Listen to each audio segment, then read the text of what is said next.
বিসমিল্লাহিররহমানিররহিম। আসসালামু আলাইকুম। তৃতীয় পারা, রুকু ৩৫। তুমি কি সে ব্যক্তির নমরুদের কথা ভেবে দেখনি, যে ইব্রাহিমের সাথে তার প্রতিপালক সম্বন্ধে বিতর্ক লিপ্ত হয়েছিল, যেহেতু আল্লাহ তাকে রাজত্ব দিয়েছিলেন। যখন ইব্রাহিম বলল, তিনি আমার প্রতিপালক, যিনি জীবন দান করেন ও মৃত্যু ঘটান।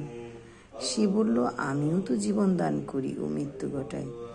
ইব্রাহিম বলল, নিশ্চয়ই আল্লাহ সূর্যকে পূর্ব দিক থেকে উদয় করান, তুমি তাকে পশ্চিম দিক থেকে উদয় করাও। তখন সে নমরুদ হতবুদ্ধি হয়ে গেল এবং আল্লাহ অত্যাচারী সম্প্রদায়কে সৎপথে পরিচালিত করেন না। অথবা সেই ব্যক্তির কথা স্মরণ করো, যে এমন এক নগরে উপনীত হয়েছিল, যা ধ্বংসস্তূপে পরিণত হয়েছিল। সে লোকটি বলল, মৃত্যুর পর কিরূপে আল্লাহ নগরটিকে জীবিত করবেন। যখন তাকে আল্লাহ 100 বৎসর মৃত রাখলেন, তারপর তাকে পুনর্জীবিত করলেন। আল্লাহ বলল, তুমি মৃত অবস্থায় কতক্ষণ ছিলে? সে বলল, 1 দিন অথবা 1 দিনেরও কিছু কম।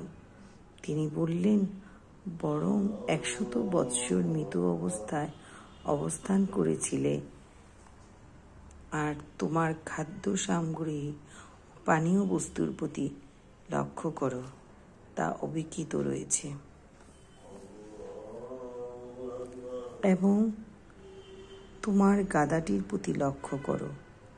আর এগুলো এই জন্য যে আমরা তোমাকে মানব জাতির জন্য নিদর্শন স্বরূপ করব।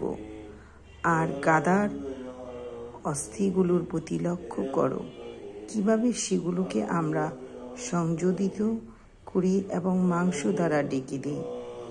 যখন এটি তার নিকট সুস্পষ্ট হলো, তখন সে বলে উঠল, আমি জানি যে আল্লাহ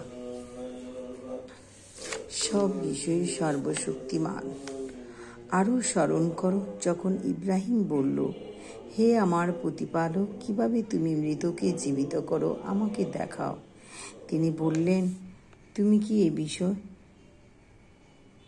এ বিশ্বাস করো না? সে বলল, নিশ্চয়ই বিশ্বাস করি, তবে কেবল আমার মনকে প্রবোধদানের জন্য। তিনি বললেন, তবে 4টি পাখি ধরো এবং ওইগুলোকে আমার বশীভূত করো। তৎপর তাদের এক এক অংশ পাহাড়ে স্থাপন করো। তৎপর ওইগুলোকে ডাক দাও, ওইগুলো দ্রুত গতিতে তোমার নিকট আসবে। জেনে রাখো যে আল্লাহ প্রবল পরাক্রমশালী, প্রজ্ঞাময়। আমিন।